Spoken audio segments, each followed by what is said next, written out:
So we've had 3 videos now talking about solving quadratic equations. And you can see so far we've talked about 3 different techniques. We talked about just the traditional method of doing the same thing both sides of the equation to get x by itself. And that, of course, only works if there's no middle term or if the b is 0. And then we talked about factoring. So if we have a polynomial that's factorable, we can set it equal to 0 and then factor it and use the zero products rule.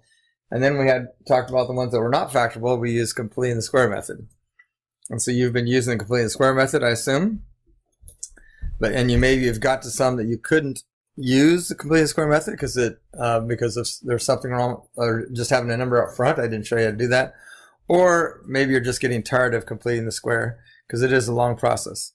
So this video is going to talk about, it's going to use the completing the square method once and for all and come up with a formula so that you can just apply the formula instead of going through the completing the square process. So if you start out with something like ax squared plus bx plus c equals 0, that's the general form of a quadratic equation where of course, a, b, and c are numbers. So if you look back up here, this one we just did up here,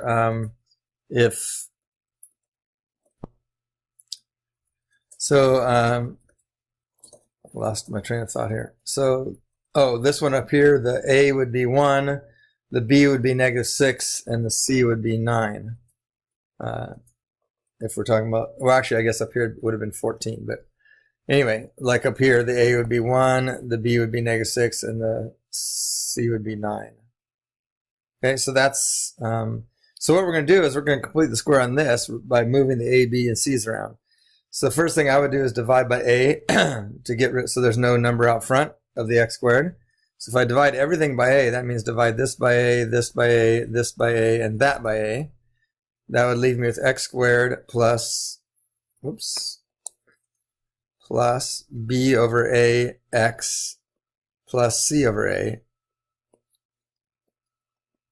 equals 0, because 0 divided by a is 0.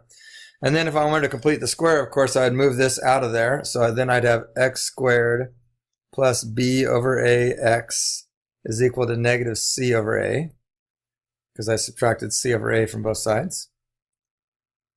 And then I want to complete the square. So I want to put a number in here that is half of that squared.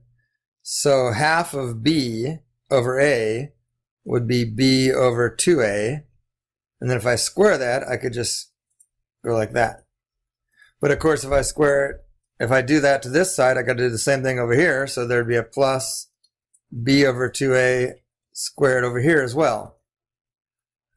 So now we've completed the square. And let's simplify a little bit on this side. That'd be -c over a plus b squared over 4a squared, because 2a times 2a is 4a squared. And on this side, I'm going to factor it, because that's what I do in completing the square. Right? So I'm going to factor this into x plus b over 2a squared. In case you're not sure about that, here, let's do it over here. Whoops. B over 2a times x plus b over 2a. Right, so x times x is x squared, of course, and x times b over 2a plus x times b over 2a, that would be 2b over 2a, which of course is just b over a in the middle there, and then b over 2a times b over 2a would give me the b over 2a squared. Okay, so now we have a nice perfect square on one side, and I'm going to leave that alone for a minute. And I'm going to combine these terms over here, but I'll have to get a common denominator first. So this one, I'd multiply top and bottom by 4a. So that'd be -4ac all over 4a squared plus b squared over 4a squared. Now they have a common denominator, and once again, I'm leaving this alone.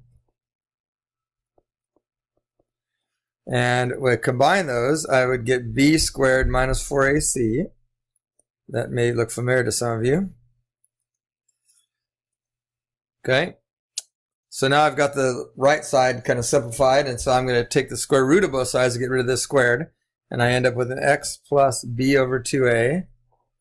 And when I take the square root of that, I got to consider the plus or minus, so this would be the square root of b squared minus 4ac all over 4a squared.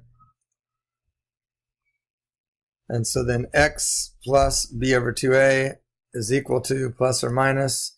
Okay, I'm going to square root of the top and bottom. I'm going to separate them because I can take the square root of 4a squared. That would be just 2a. Okay, now we're going to subtract the b over 2a from both sides, and we get x is equal to negative b over 2a plus or minus the square root of b squared minus 4ac all over 2a. And they have common denominators, so we can go ahead and combine them. We get x is equal to negative b plus or minus the square root of b squared minus 4ac all over 2a. And this, of course, probably looks familiar to some of you, if not all of you. This is what is called the quadratic formula. And this is simply just the completing the square method in formulaic form. So if we go to a equation like we had up here, x squared minus 6x equals 14. X squared minus 6x equals 14. We completed the square on that earlier.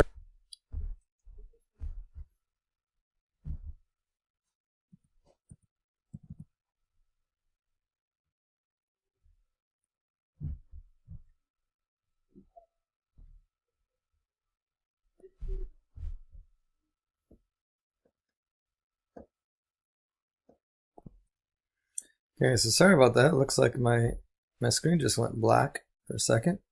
But I'm back with you again. Okay, so here we go. Here's the equation. We solved this earlier using completing the square. And so now I'm going to just use the quadratic formula, which is, like I said, really just completing the square, but it's done in formulaic. So I don't have to do the process all the time. It's already done. I'm just going to have to plug in the numbers. So first thing I need to do is get it to where it looks like this beginning statement here, which you can't see anymore because I divided everything by a, but we want it to look like this. Ax squared plus bx plus c equals 0. In other words, we want everything on one side and 0 on the other. Right now it's not like that, so let's change it. That'd be x squared minus 6x minus 14 equals 0. Then we just recognize what the a, b, and c are. So in this case, a is 1, b is negative 6, and c is negative 14. And then we pull up the quadratic formula. We say x is equal to negative b plus or minus the square root of b squared minus 4ac all over 2a. And yes, you do need to memorize this. And then I begin plugging numbers in. So x has to be equal to a negative 6, which would be 6, plus or minus the square root of negative 6 squared, which would be 36, minus 4 times a, which would be 4, because a is 1, times 14. So that'd be 4 times 14, that'd be 56. Oh. Oops, that's a negative. Actually, that would be a negative 14. So it's negative 4 times 1 times negative 14, which would be positive 56.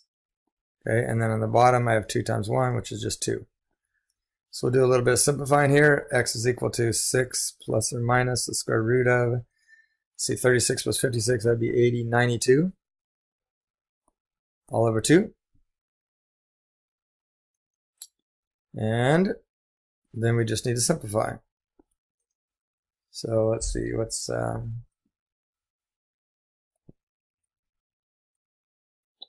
so we have to see if there's any perfect square factors in 92. Let's see, 92, we'll divide into 2 times, what, 46, and that'll go into 2 times 23. So 92 is 4 times 23. So I can bring out a 2, so that'd be 6 plus or minus 2 times the square root of 23 all over 2. And of course, we can see a factor of 2 on the top, so that would be x is equal to 2 times 3 plus or minus the square root of 23 all over 2. 2's cancel, and I'm left with my answer is 3 plus the square root of 23 and 3 minus the square root of 23. That's what the plus or minus means. Okay, and notice that's the same answer we got up way back up here. Right? Wait, that was a -3. This is a +3.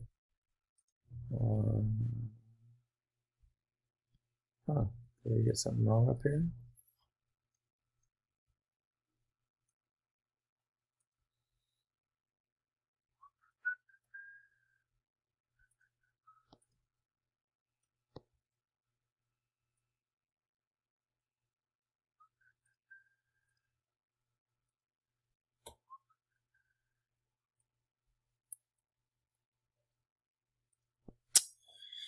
Yeah, so I just realized I did something wrong in the last video. This should have been a negative there and there, which should give me a positive there and a positive there. So I might have to go back and fix that in the other video. All right, so anyway, that's the quadratic equation. Let's run through one more. Let's say that we have 3x squared plus 5 is equal to 7x. Okay. So first thing we would do, because this is a quadratic, is get everything on one side. And then what I would do is think, can I factor this first? Because if I can factor it, if it's easily factored, that's probably the best way to do it. And I look at that for a minute and think, okay, I got 3x and x, and I got 5 and 1, and some combination of those is going to add up to 7. Well, 5 and 3 is 15. That won't do it. 5 and 3 is 8. Yeah, so it's not going to be factorable. So then I'm going to throw this into the quadratic formula. So negative b would be 7 plus or minus the square root of b squared, which would be 49, minus 4ac, so that'd be 4 times 3, which is 12, times 5, which is 60, square root, or over 2 times 3, which is 6.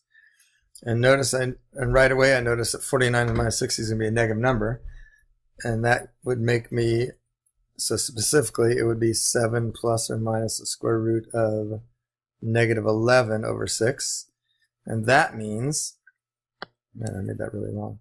That means that we don't have any real solutions here. So you'd say no solution right now. Now, when we get to pre-cal, we will talk about there being an imaginary solution there. But for right now, we're looking only for real solutions. So this would be no solution. Because I got a square root, this is asking me to take the square root of a negative number. Okay. I think I'll end the video now, but I am going to do some the 2 worksheets that I posted as a video, so you'll be able to see a lot more examples of these quadratics.